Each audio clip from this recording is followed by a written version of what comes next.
Record aja record. Ya.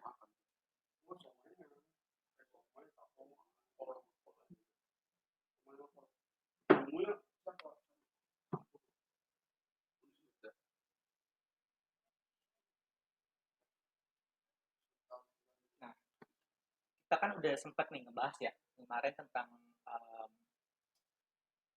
anak Allah itu kayak gimana ya, tentang menjadi anak Allah yang sah.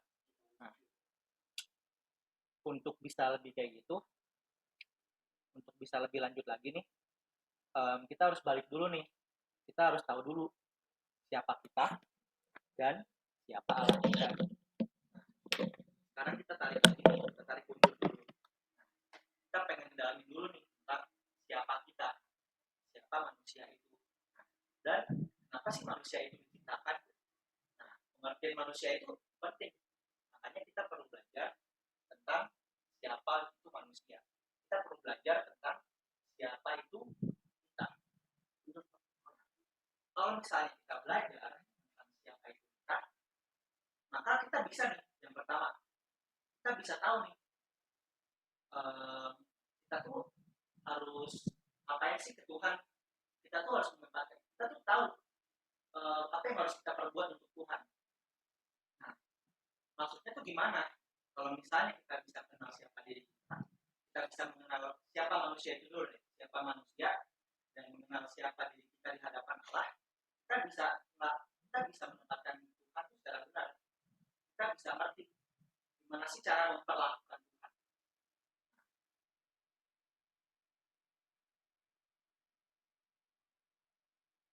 Kita bisa ngerti gitu, gimana sih cara menghormati Tuhan secara benar. Nah, kalau kita bisa menghormati Tuhan secara benar, ini jadi fondasi utama kita, ini jadi hal yang dasar gitu untuk bisa bersama dengan Tuhan itu sendiri di kepala nanti. Nah, terus yang kedua, kalau misalnya kita ngerti siapa kita, kan yang pertama tuh kita bisa ya menempatkan Tuhan itu secara benar. Yang kedua, kita bisa memperlakukan kita sendiri ataupun orang-orang sekitar kita dengan benar. Nah, maksudnya tuh gimana? Yang sering dikatakan ya, kita itu bisa memanusiakan diri sendiri atau memanusiakan orang lain. Nah, maksudnya itu gimana?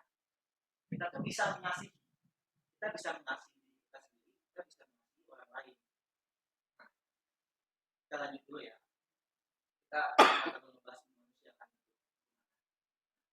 Kalau misalnya kita bisa mengasihi diri sendiri dan kita bisa mengasihi orang lain, kita bisa bersikap benar, itu akan membuat kita bisa menjadi dalam tanda kutip pribadi-pribadi yang dihormati oleh orang lain. Nah, yang ketiga, kita bisa mengelola apa yang sudah Tuhan ciptakan.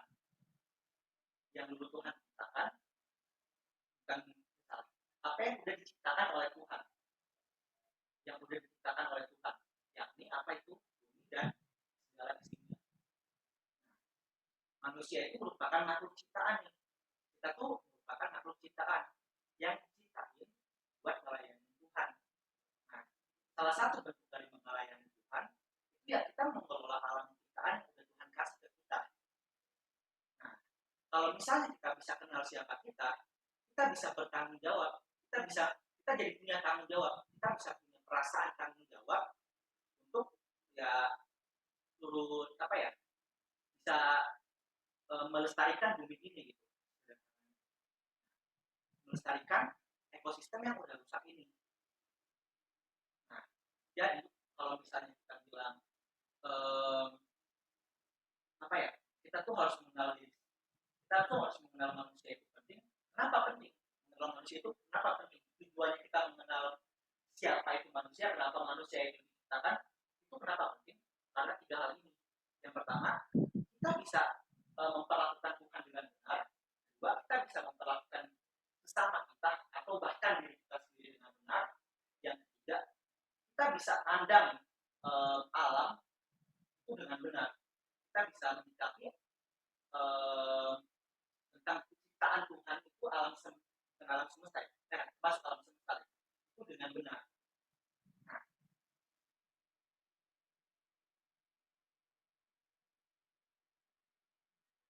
ketika kita melihat itu 2000 tahun lalu manusia jatuh ke dalam dosa, manusia pun nggak punya lagi standar kebenaran atau kesucian yang udah Tuhan kehendaki.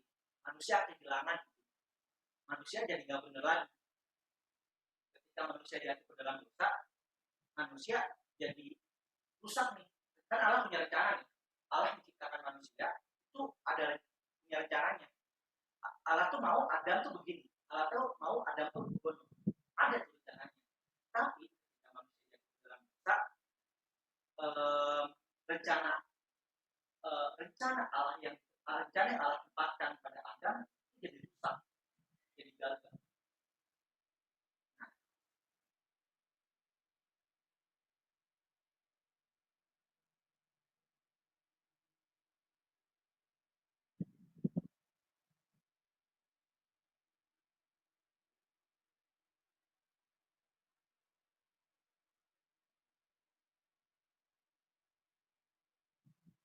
Sebenarnya ini bukan bilang rencana Allah itu gagal ya, tapi ada yang gagal gitu untuk menggenapi rencana Allah.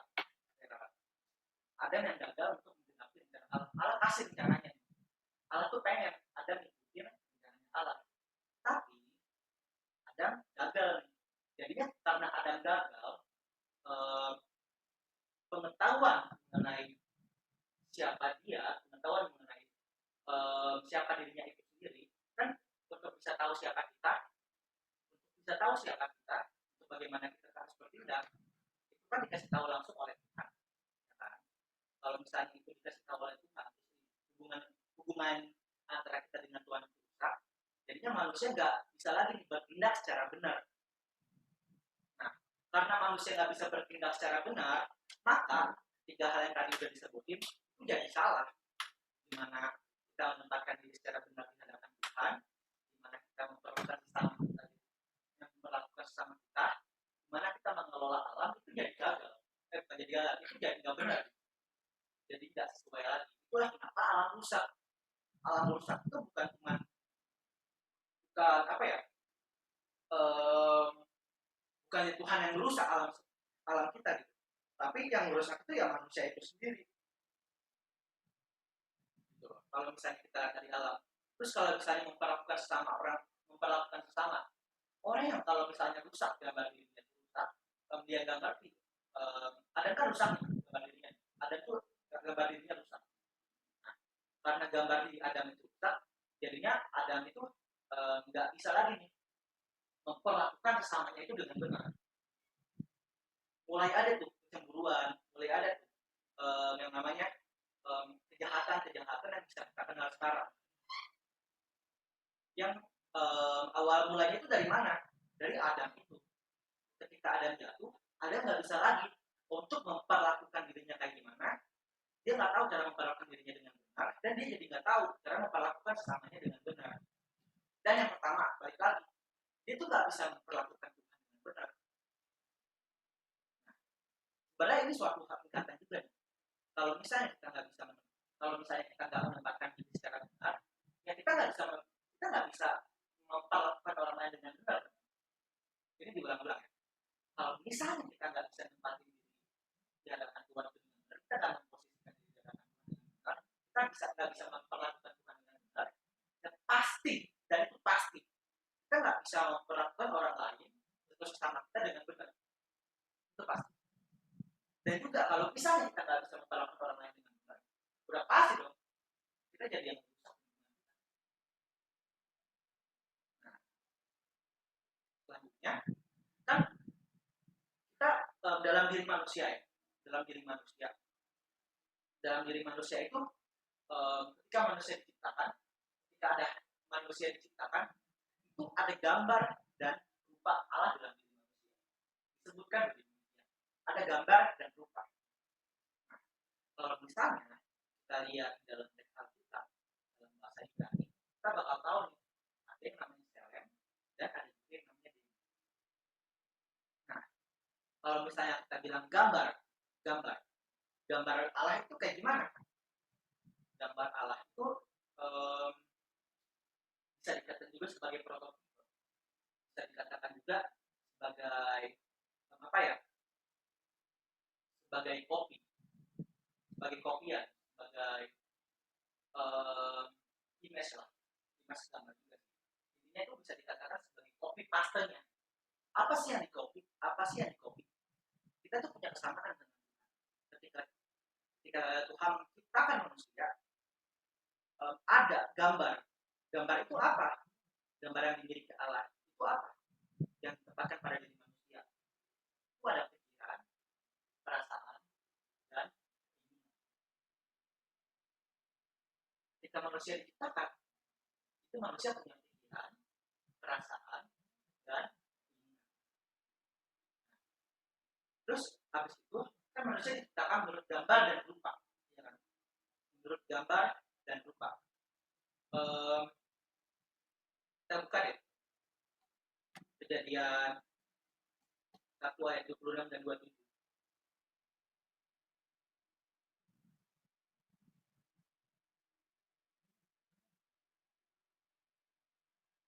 Kalau misalnya di Kejadian 1 ayat 26 sampai 27, manusia menciptakan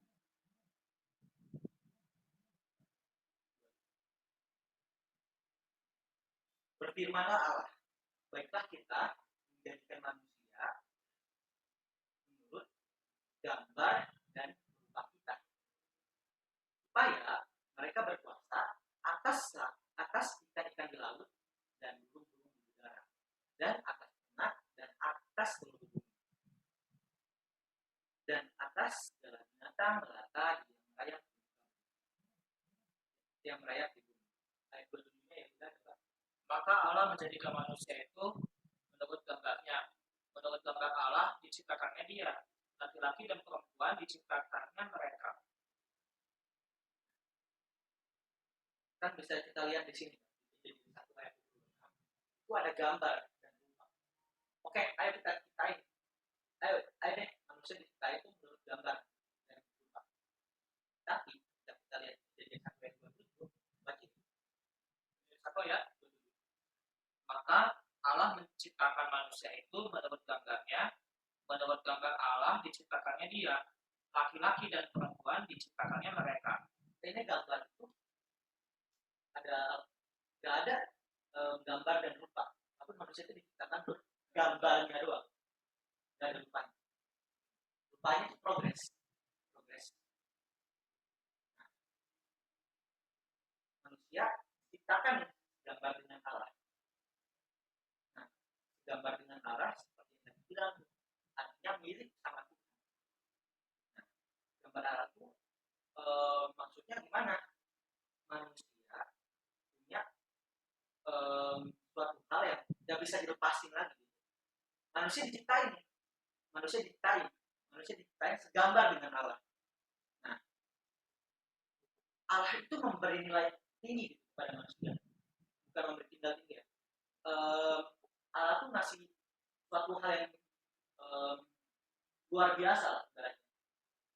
Allah memberikan suatu hal yang sangat agung untuk manusia.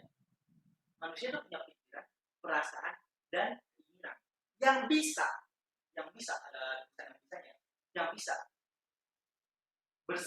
berkualitas sama seperti Allah. Waktu manusia jatuh ke dalam dosa, itu udah dibilang tuh, kalau gambar Allah itu hilang. Kan ketika kita melihat ya, ketika manusia jatuh ke dalam dosa, itu bukan berarti manusia itu nggak punya pikiran, perasaan, dan keinginan lagi. Oh, tetap punya. Tapi apa tuh? Gimana? Pikirannya itu rusak, perasaannya itu rusak. Karena pikiran dan perasaannya itu rusak, maka keinginannya itu juga rusak. Karena pikiran dan perasaannya rusak, maka keinginannya juga rusak. Karena apa yang dipikirin, apa yang dikasih rusak, apa yang dilakukan rusak.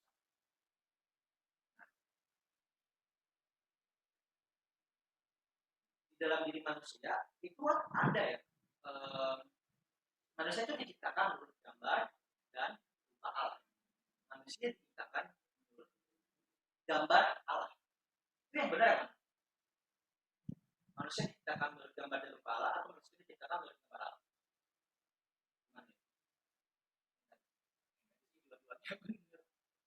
Menurut gambar Allah. Antara gambar dan rupa Allah dengan gambar Allah sebenarnya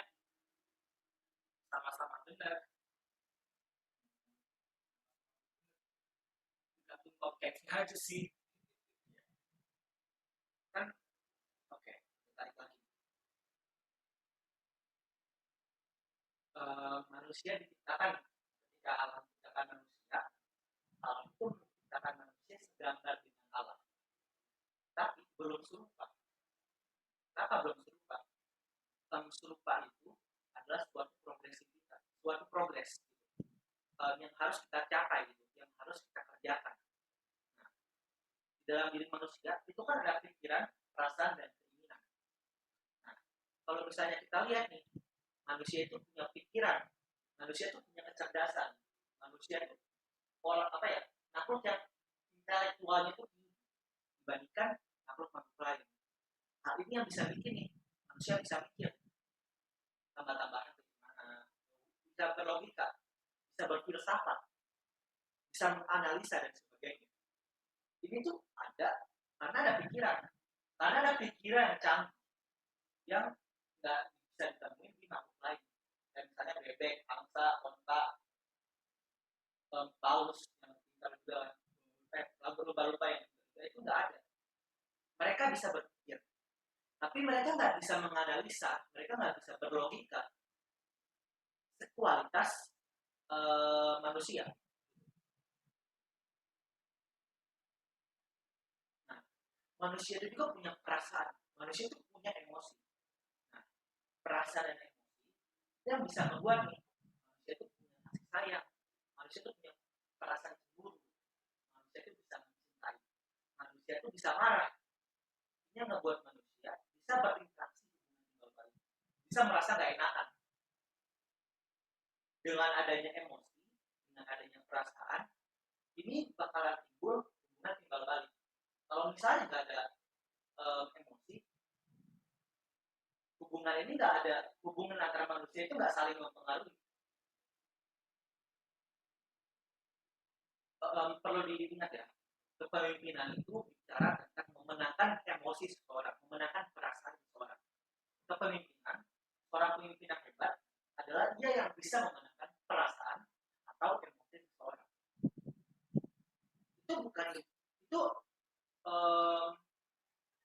lebih dari logika, itu lebih dari logika. Bukan cuma seorang pemimpin yang hebat, kalau misalnya kita tarik ke pemimpin, seorang pemimpin yang hebat itu bukan dia yang bisa membuat orang lain itu merasa orang ini, wah gila nih dia pintar. Oh enggak,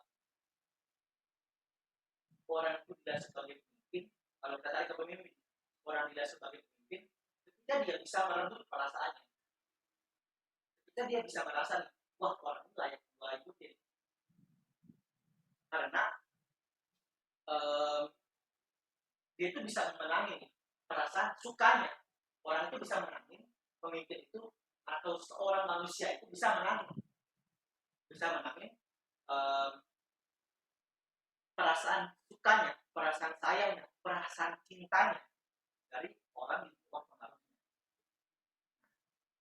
Itu orang yang pemimpin yang hebat adalah pemimpin yang bisa memenangkan perasaan seseorang. Bukan masalah logika ya, lebih dari logika. Pemimpin yang hebat adalah pemimpin yang bisa memenangkan perasaan seseorang. Terus manusia itu punya kehendak, manusia itu punya keinginan, ya kan? Maksudnya itu apa? Keinginan itu merupakan buah dari pikiran dan perasaan. Keinginan itu, kehendak itu yang membuat kita bisa pengen untuk melakukan segala sesuatu. Nah, namanya juga keinginan. Nah, pikiran yang dibuat itu, pikiran dan perasaan, kalau misalnya sinkron, itu bakal jadi keinginan, dan keinginan yang dalam itu bakal menjadi tindakan. Dalam diri manusia itu ada nih kehendak bebas. Manusia itu bebas untuk memilih. Manusia itu punya kebebasan buat memilih mana yang menurut dia baik, mana yang menurut dia benar, mana yang menurut dia salah. Manusia itu punya kebebasan. Nah, maksudnya gimana? Manusia itu bisa milih nih, dia mau taat sama Tuhan atau memberontak. Kalau misalnya kita lihat ya, kejatuhan manusia, itu kelihatan jelas tuh. Kalau manusia itu adalah makhluk yang jatuh dari dosa. Manusia itu bisa jatuh, sederhananya gitu ya. Manusia itu bisa jatuh dalam dosa. Oh itu jelas. Karena kenapa manusia bisa jatuh dalam dosa? Karena manusia punya keinginan. Nah,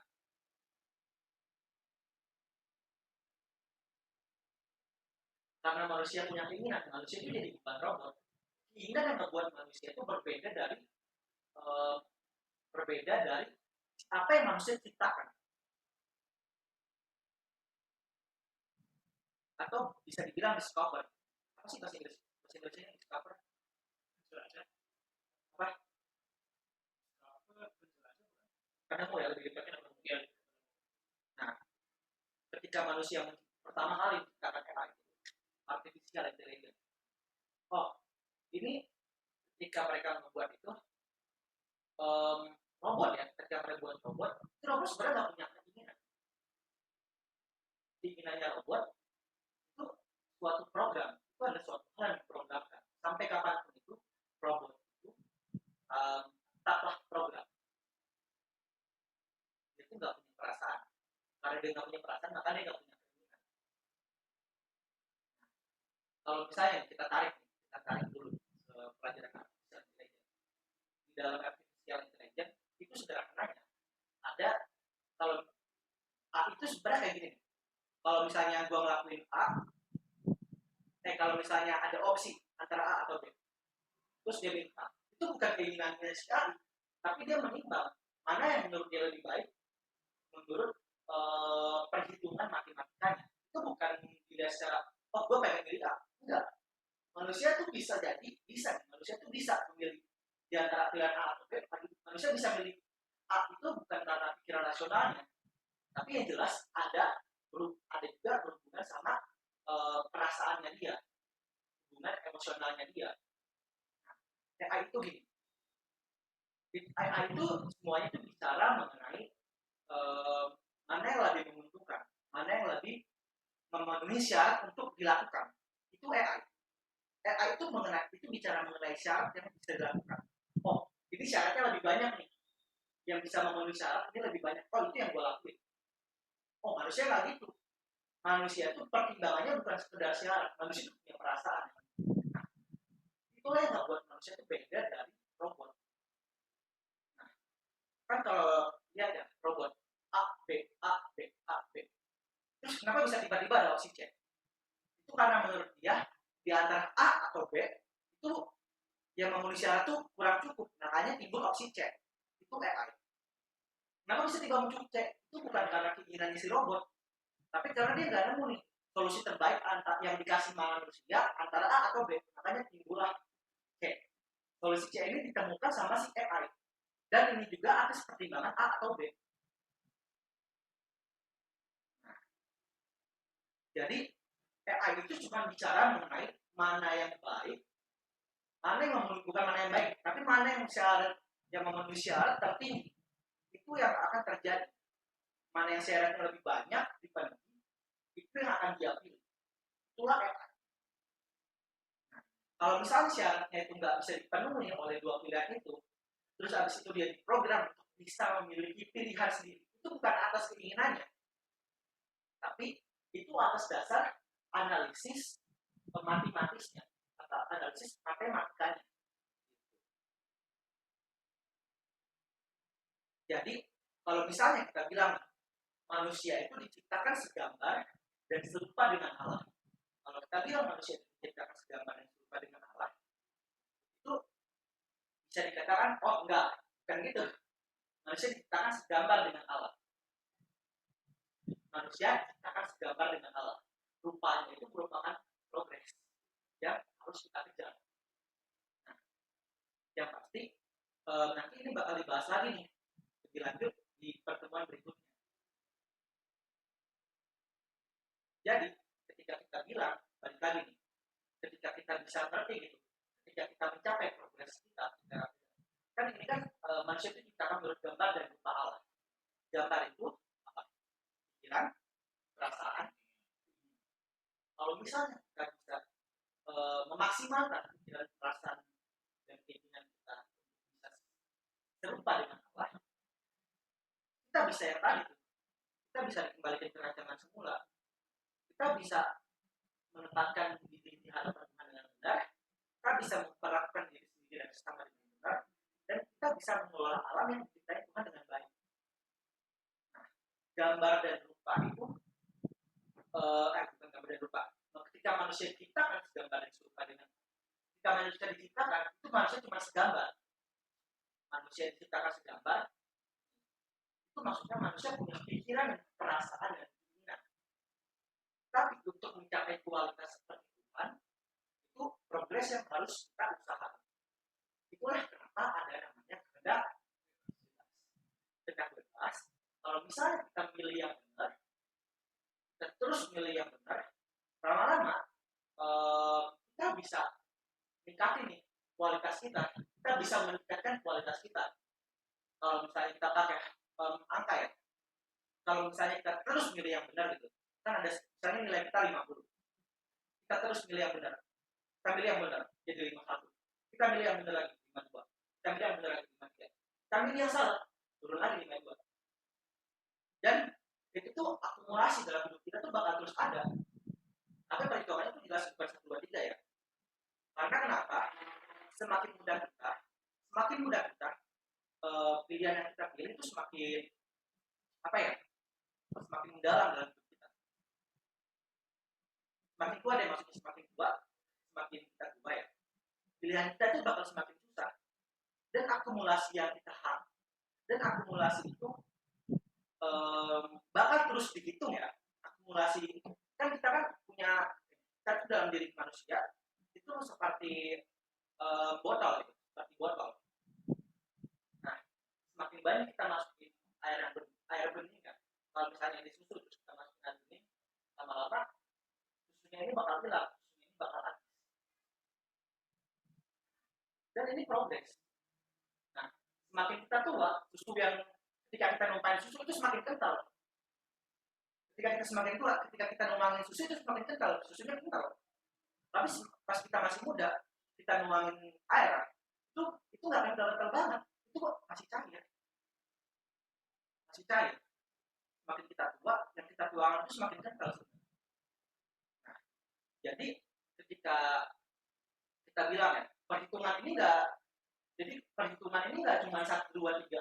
Ini kita ngelakuin hal yang benar, kita dapat poin. Oh enggak, ini suatu hal yang rumit dan nggak bisa dihitung sebenarnya. Makanya perubahan semakin cepat perubahan kita, semakin cepat perubahan kita di masa muda, itu bakal membantu kita buat hidup semakin benar. Nah, karena kenapa? Semakin tua tuh kita semakin susah dirubah. Semakin tua kita semakin susah dirubah. Ketika kita nggak bisa dirubah lagi, ada saatnya bukan itu. Ketika kita semakin tua kita semakin susah dirubah, dan ada saatnya kita nggak bisa dirubah lagi. Nah, masalahnya kapan kita nggak bisa dirubah lagi? Itu nggak bisa kita hitung. Itu bukan suatu hal yang orang ini nggak bisa dirubah lagi begini. Nggak bisa, itu nggak bisa dihitung. Itu tergantung dari inputnya dia. Seberapa kental sih yang dimasukin ke dalam gelasnya itu. Kalau misalnya gelasnya itu udah mengeras gitu, kan susu ya, kalau kita taruh susu makin banyak gitu. Susunya itu kalau misalnya nggak diisi air putih, lama-lama dia mengeras. Susunya itu mengeras. Ketika mengeras, kita isi air putih sebanyak apapun juga, udah nggak bisa. Masalahnya kita nggak tahu gelas kita itu, kalau misalnya kita nggak berjuang buat benar gitu, apa nih yang mengeras di dalam diri kita yang udah nggak bisa dirubah lagi, yang udah nggak bisa dirubah lagi. Nah, itulah kenapa mengisi, kan kita udah bilang ya, mengisi dengan kebenaran dan gambar rupa, mengisi dengan suatu hal yang benar itu perlu. Tapi untuk bisa ngancurin suatu hal yang keras itu perlu namanya komunitas, itu perlu namanya teman. Kalau misalnya dalam ilmu komunikasi ya, itu kan kita bisa melihat ya, ada namanya sisi yang nggak bisa kita lihat, tapi teman kita tahu. Sisi buruk kita nggak tahu, tapi teman kita tahu. Nah, itu yang mungkin udah bisa mengeras di sini. Mungkin ada hal yang mengeras di sini dan kita nggak tahu apa. ketika kita semakin gede, ketika kita semakin dewasa, ketika ini udah mulai semakin mengeras, susunya semakin mengeras, omongan teman, omongan siapapun, itu udah nggak bisa ngambilin susu ini. Tapi kalau misalnya masih sedikit, susunya masih sedikit, dengan firman dan ditambah dengan bantuan teman kita yang kasih tahu kalau kita salah, suatu susu yang udah membatu itu bisa dirusak dan bisa dikeluarkan.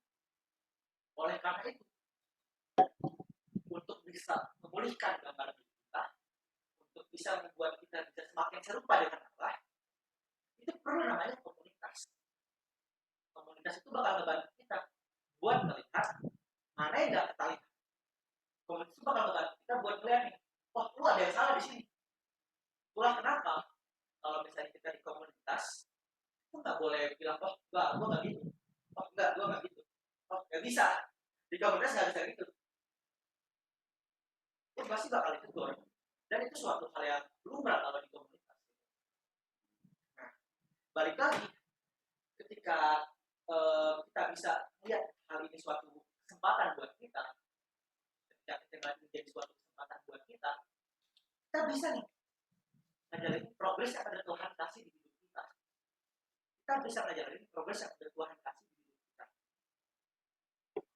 Kalau misalnya kita bisa menjalani ini dengan benar, menjalani hidup kita dengan memilih yang benar ya, memilih apa yang benar, itu bakal membantu kita, itu bakal membuat kita bisa kembali ke rancangan Allah semula. Kembali lagi, apa sih rancangan Allah semula? Nah, tadi kan ada dibilang ya, kalau gambar kan ada gambar dan rupa. Oh, gambar Allah. Kita nggak mencapai rupa Allah. Nah, kita kedatangan Yesus dan Tuhan Yesus mengajarkan kita, Tuhan mau kita ikuti Tuhan Yesus supaya kita bisa serupa dengan Dia.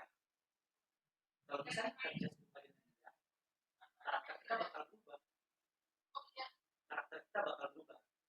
Nah, kenapa kalau karakter kita bakal berubah? Kita bisa jadi kalau misalnya karakter kita berubah, pasti deh orang-orang sekitar kita juga orang-orang sekitar kita itu bakal melihat ada perubahan juga dalam hidup kita, dan itu bakal membantu kita tuh bisa jadi apa ya, dan itu bakal membantu kita buat menginjil. Dan inilah yang dimaksud menginjil yang benar.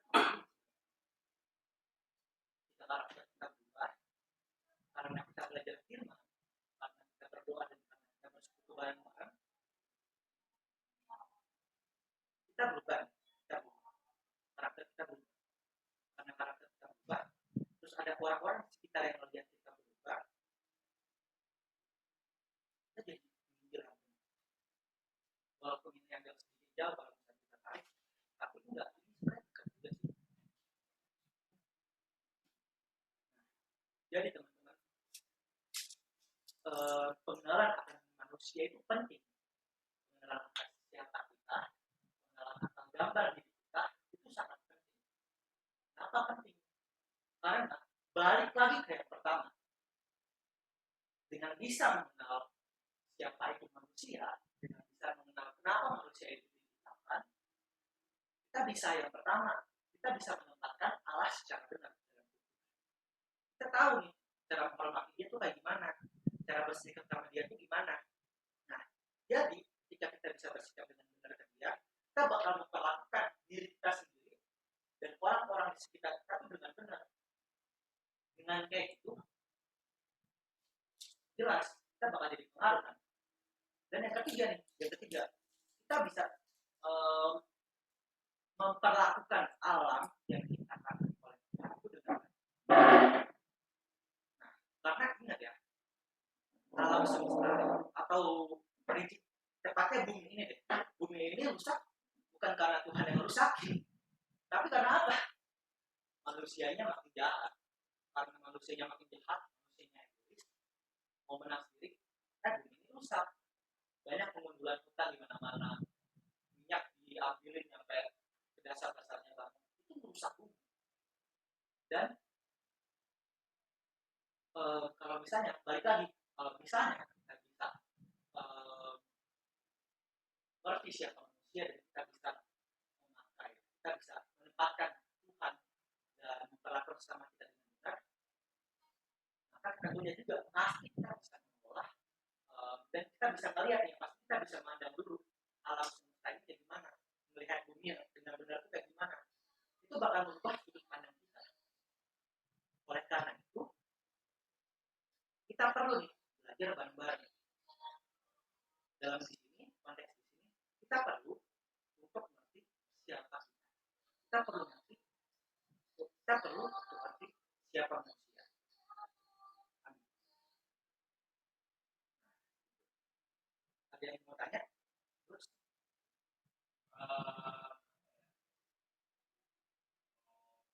ya, nah ini sih tentang Bapak saya juga ya.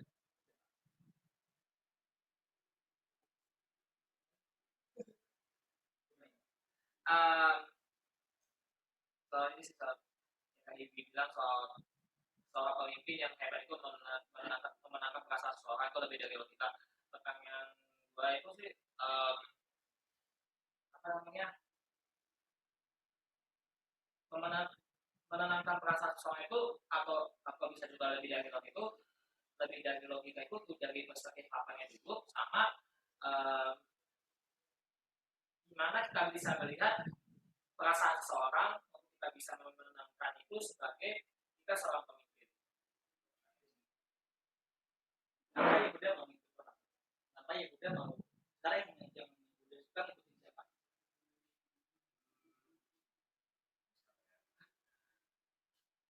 Itu ya. Kenapa yang Buddha suka ikutin Pak Niko?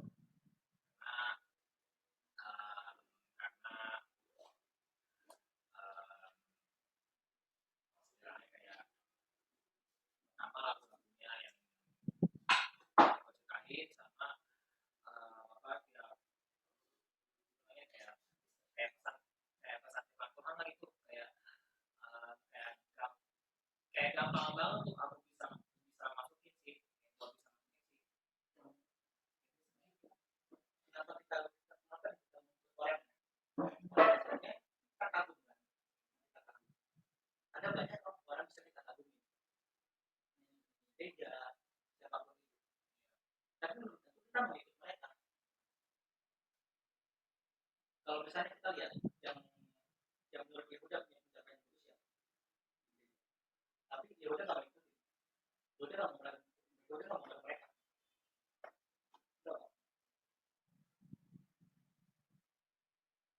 Ada.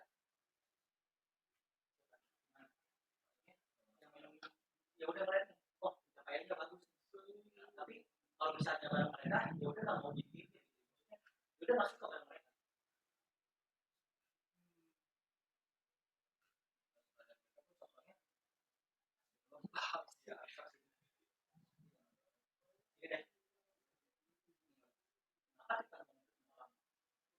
Padahal ada banyak orang-orang yang punya apa ya? Kenapa orang bisa berpengaruh? Kenapa orang bisa berpengaruh? Itu jelas. Pertama, kalau misalnya dia deket sama kita, terus habis itu dia menangin kita itu ini udah ngelewatin suatu hal yang adil di dalam. Karena kita kagum dulu, kita kagum sama kita. Kalau misalnya kita kagum, terus habis itu kita dekat. Pas kita dekat dan kita senang sama responnya dia, kita dekat, kita tahu kan responnya dia kayak gimana. Nah, ketika kita senang sama responnya, itu kan kita ikut dia berdasarkan senang kita, ya kan? Bukan kita ikutnya berdasarkan apa? Senangnya kita, bukan karena kita mikir, wah orang ini hebat. Nah, kan kita ikut orang itu bukan karena orang ini hebat, karena kita senang.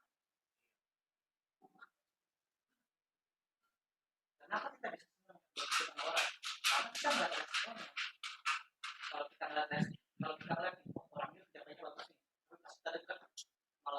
responnya dia itu nggak bagus ke kita, nggak nyenengin kita, Nggak baik. ya kita jadi nggak ikut dia. Karena kenapa?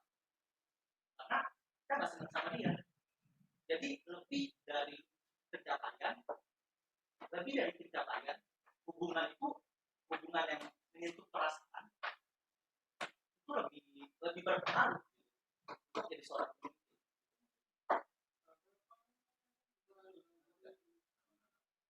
Lebih dari coba ya, gimana ya?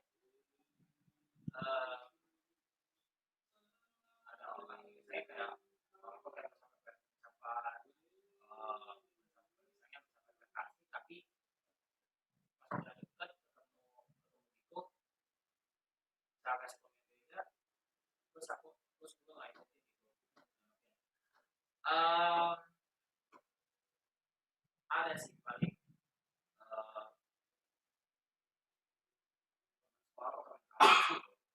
ada tuh kayak kerja kayak kerjanya bagus, terus juga ya kerja usaha, tapi pas udah deket cara responnya kayak ada yang nggak sesuai, ada yang apa, ada yang nggak respect lah gitu dalam artian itu kayak nggak sepemahaman gitu.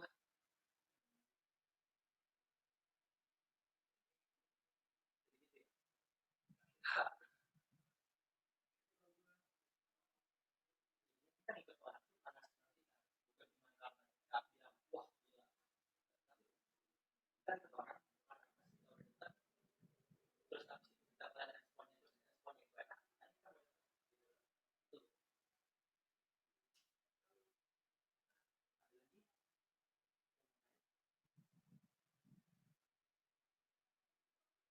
ada aja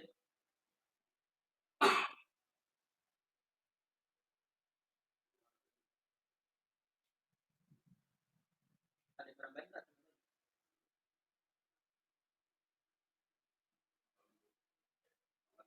Bentar.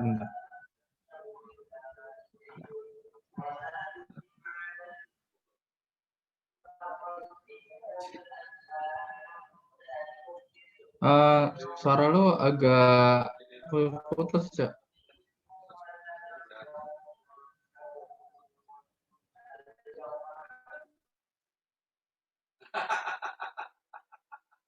Oke, Dari yang lain ada pesan buat Bella? chat Tes. Aman. Calon Bella dari Susia Meroyo. Nanti sudah dapat calon. Kenapa sih Nanti selalu diingat ya?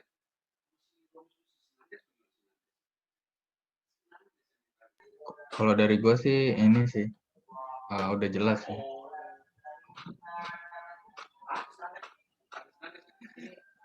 masukinnya ke head.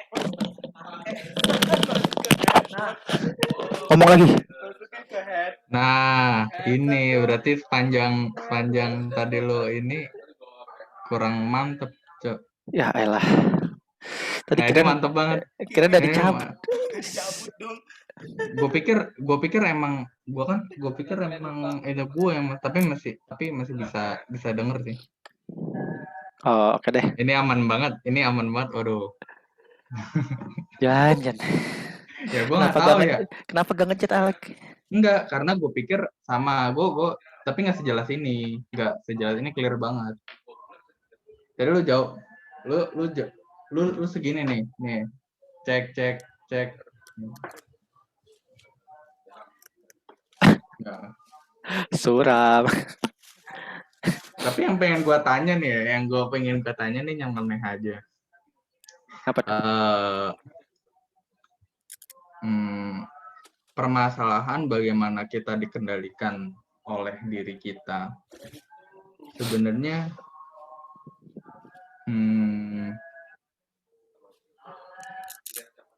nggak semuanya dikendalikan diri kita gitu. Iya. Nggak semuanya bersumber dari diri kita. Gue juga lagi belajar tentang digital humanities ya.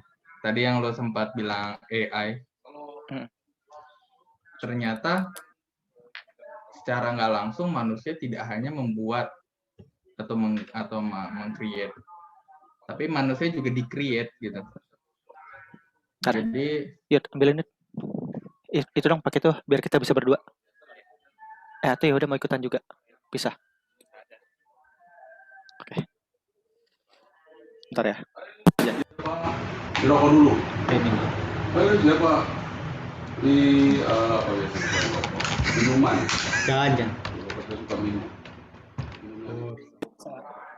Masuk. Ngomong dah. Oke.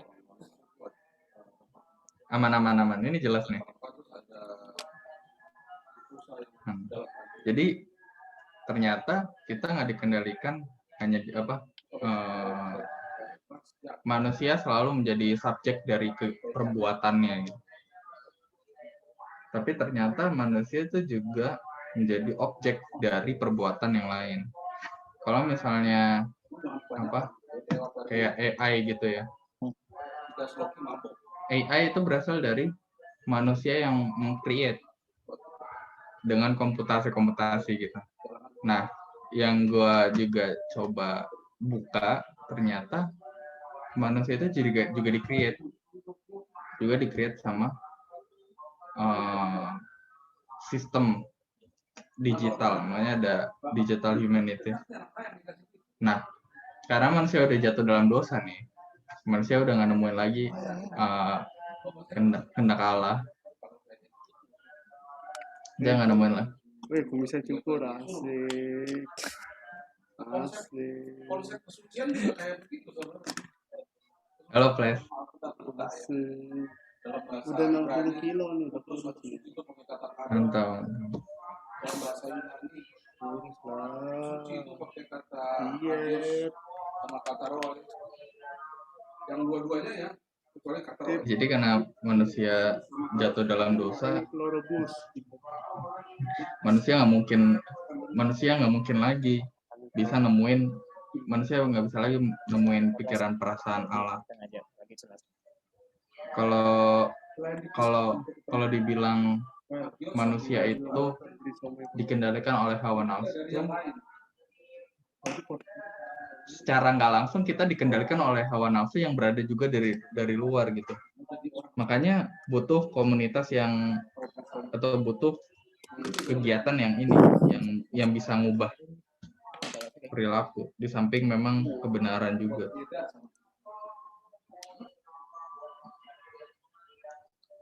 Mungkin dari lu milih, dari referensi musik lu, dari itu semua dikendalikan gitu. Oh, ya. Kayak konspirasi. Tapi emang iya, ada yang ngendaliin. Kalau kita nggak hati-hati, bisa terjerumus.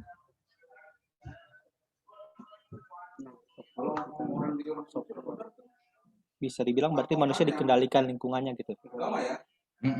Diperkuat juga sama natur dosa yang udah berkembang gitu. Jadi kayak saling nguatin. Makanya harus ada yang disadarin gitu.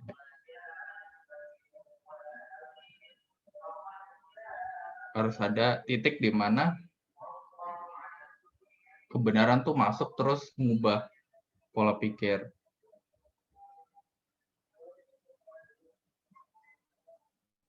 Gitu, Cak, kalau dari gue sih.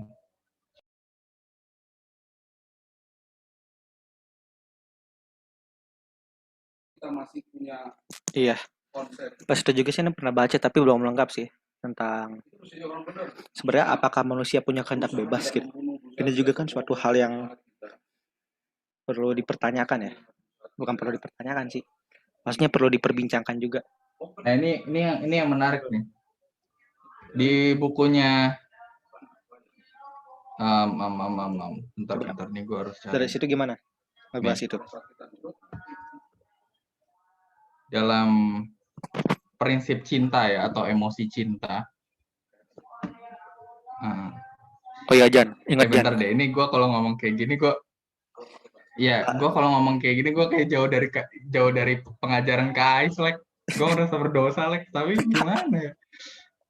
Ya, Enggak, dan maksudnya gue bisa memikirkan dari dimensi yang lain gitu. Hmm. Karena gue mungkin bukan ngasih jarak, karena emang berjaraknya begitu, jadi gue di samping gue paham pengajaran-pengajaran kebenaran dari KAIS, gue juga mendalami pengajaran-pengajaran dari yang di luar gitu. Sebentar, ini agak susah soalnya.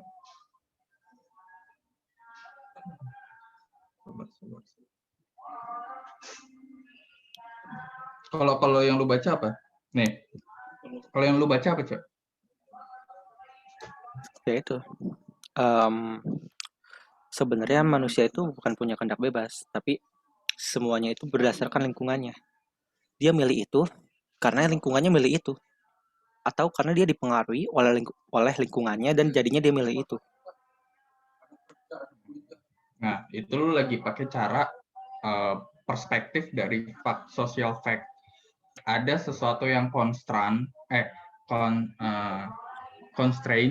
dan sesuatu yang di luar ya, coherent. Itu gue ada ini lagi sih.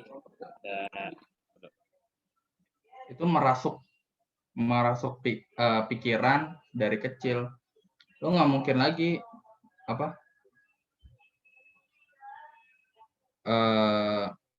lu nggak mungkin lagi bilang, lu nggak mungkin lagi nyari kenapa misalnya makan harus pakai tangan.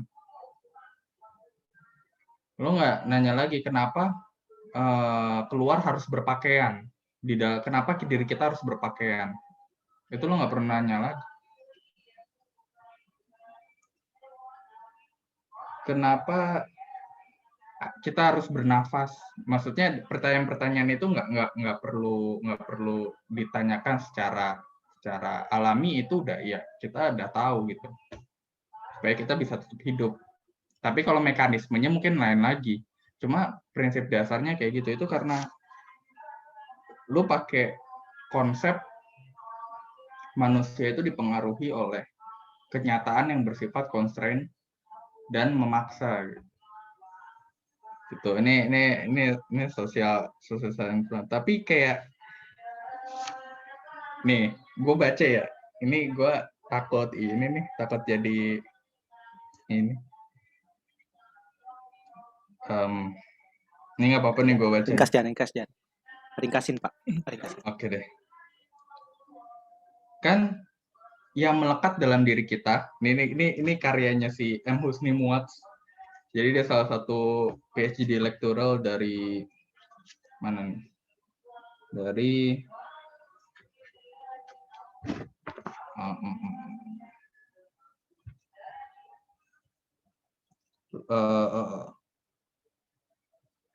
Ohio dan Arizona, dia PhD. Terus dia bilang kayak gini, kan pada saat kita berkehendak, pada saat kita mau, disitulah melekat kebebasan. Tuh, brief statementnya kayak gitu. Kebebasan merupakan ciri dari kehendak. Makanya pada saat kita muncul dalam pikiran kita ingin, kita mau ini, berarti kita di situ muncul kebebasan. Tidak ada kehendak tanpa kebebasan. Bila gua menghendaki sesuatu, gua nggak bisa menghendakinya tanpa merasa bebas untuk menghendakinya. Kita nggak bisa menghendaki sesuatu jika dipaksa ataupun terpaksa. Sebaliknya, kita bisa ngelakuin sesuatu dengan terpaksa atau karena dipaksa. Beda ya antara melakukan sama menghendaki ya. Kenapa Lucifer bisa jatuh dalam dosa? Karena disitulah muncul ada kebebasan untuk menghendaki, belum melakukan loh. Ada kebebasan untuk menghendaki titik atau keinginan kecil apapun kalau dia ingin menyamai yang maha tinggi. Belum jadi kehendak. Makanya pada saat kita berpikir berkehendak, itu tandanya kita adalah makhluk yang bebas. Tetapi kita sedang mengatakan ini, kita juga sedang mengatakan kita nggak menghendaki tindakan itu. Artinya, kehendak kita nggak bisa dipaksa untuk menghendaki tindakan itu. Kehendak kita nggak bisa dipaksa untuk menghendaki tindakan kita. Jiwa nggak mengikuti constraint badan. Jadi jiwa nggak sejalan dengan fisik. Kita nggak mau ngelakuin, tapi kita harus lakuin. Kadang kita berkendak, aduh, gue nggak mau baca firman. Tapi kita dengan kesadaran pun kita melakukannya gitu. Kan Kak Ais kan bilang, ini aja ya. Ini kan Kak Ais kemarin bilang, saya nggak mau deh. Kenapa? Oh. Kak Ais bilang, saya nggak mau deh ngelakuin segala sesuatu dengan terpaksa. Saya nggak pernah. Kenapa? Gak ada apa-apa, Lek. Oh enggak, tadi ekspresi lu kayak sesuatu kayak apa gitu. Oh. Jadi kan Kais bilang, saya nggak mau maksa orang. Kenapa? Karena saya nggak mau ngelakuin secara terpaksa. Segala sesuatu yang dilakukan secara terpaksa itu nggak enak dan pasti hasilnya nggak maksimal.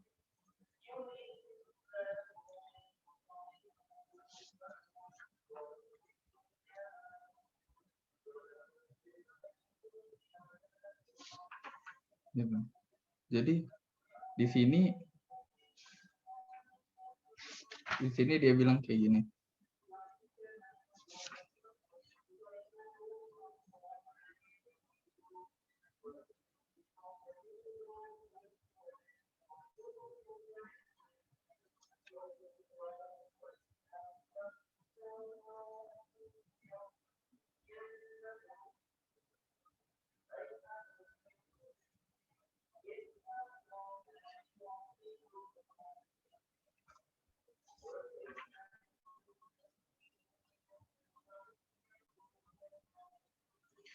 Kehendak bebas, singkatnya kehendak bebas itu hanya buang-buang kata dari kata kehendak, gitu intinya gitu.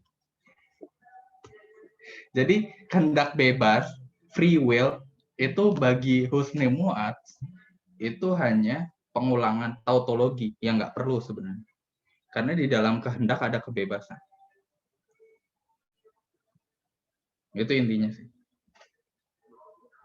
Gile, ini padahal orang Islam. Nggak ngerti. Tapi dia S2 S3-nya di luar negeri. Terbuka langsung ya. Terbuka Alex. Nggak perlu ada kehendak bebas. Kata-kata kehendak bebas, terminologi kehendak bebas menurut saya terlalu berlebihan. Karena dalam kehendak ada kebebasan. Ya udah kehendak aja. Kehendak dan kebebasan. Atau kehendak saja. Nah, dia nyambungin kehendak dan cinta atau kehendak dan emosi. Dia nyambungin ke situ. Nggak ngerti lagi lah gue. Ini anatomi sistem sosialnya apa? Rekonstruksi normalitas. Waduh, pusing coy. Makanya kayak gue di sini, aduh, gue pengen balik gitu. Rasanya kalau enggak apa ya? Maksudnya dalam arti pengen denger langsung dari KAIS gitu, ngobrol lagi, kayak refresh lagi gitu loh. Paham kan maksud lu? Kayak udah lama di luar gitu kan, penuh banyak masuk, terus gue ada keinginan untuk balik lagi di refresh lagi. Wah, kacau.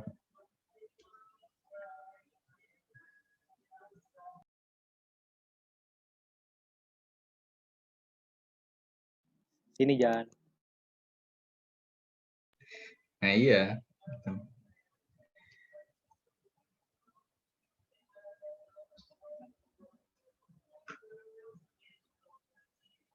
ternyata lebih parah dari yang gue duga ternyata. Maksudnya bahkan menyentuh keadaan esensi gitu. Pas gue belajar social science, terutama kaitannya sama filosofi dan teknologi, itu kayak makin kompleks. Ini lebih dari fisika soalnya. Kalau fisika bagaimana membuat teknologi. Kalau gua bagaimana mengelola teknologi yang hubungannya dengan manusia dan kemasyarakatan.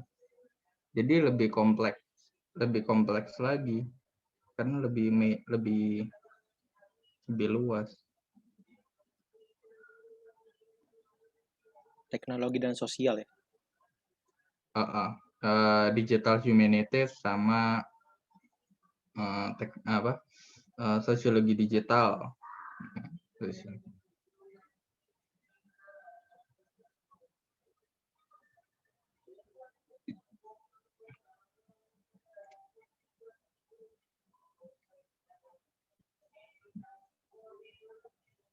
Itu sih dari gue.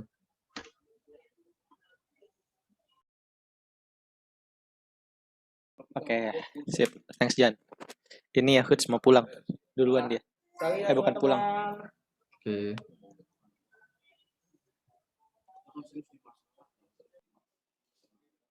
Kalau kita senang, ingat. Dan ini gue jangan-jangan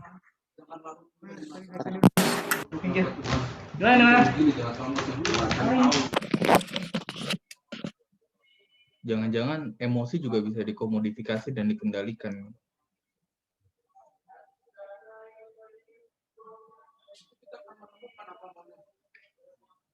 Nggak ngerti lah next gimana. Kalau kita Mungkin lalu belajar melakukannya, itu namanya kita belajar hidup suci.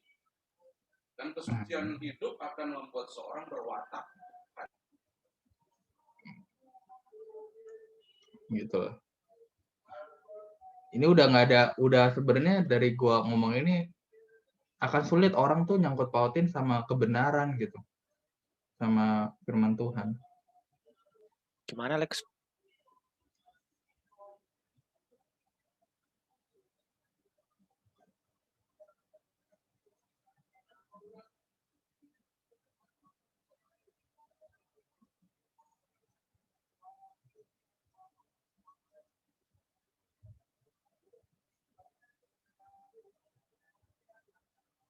Sorry.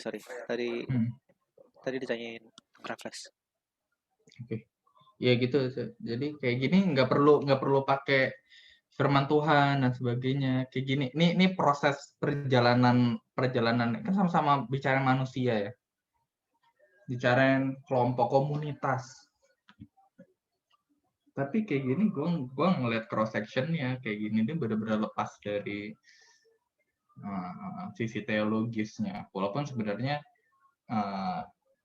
turunannya harusnya dari Tritunggal, Allah Tritunggal. Turunannya yang kita percaya Allah Tritunggal sampai membuat kompleks begini. Cuma nggak naik ke atas, nggak bisa.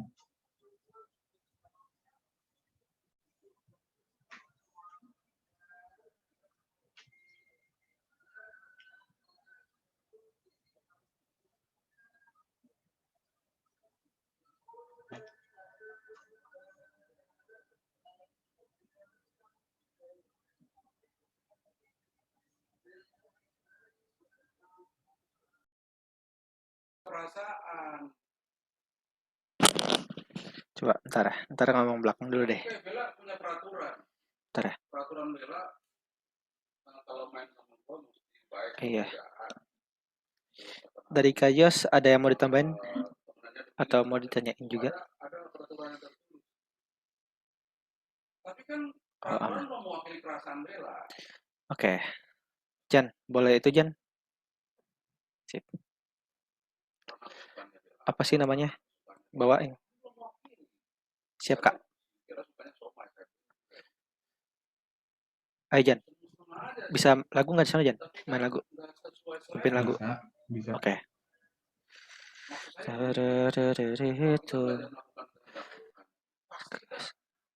Boleh tolong apa ya?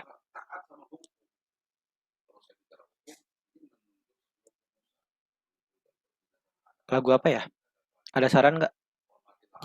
Yan.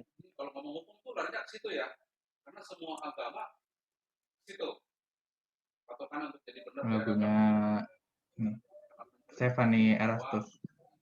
Ku mau tetap setia. Itu lagunya Stephanie Erastus kan? Iya, iya. Ini engkau sampai kesudahan. Belum tentu Semua menyenangkan hati Tuhan. Tapi kau usaha akan tak ada. Yang ku sisakan. Oke, itu. Boleh nggak diomongin gitu? Teman-teman nangkap nggak nih? Saya ngomong apa? Jadi kalau saya berusaha menyenangkan si Bella kan, apa yang dalam mau, pasti saya mengikuti aturan-aturan tertentu.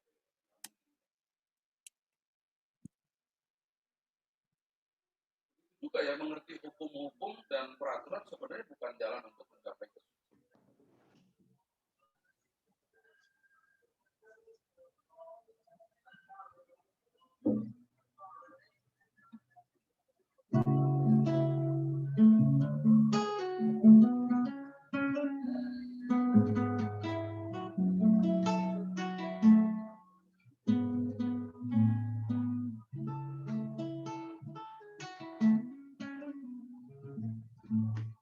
Kedengeran ya, Cak? Kalau gini enakan mana sama ini?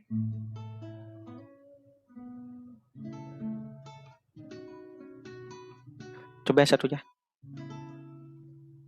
Ini gua onin, kalau ini gua offin.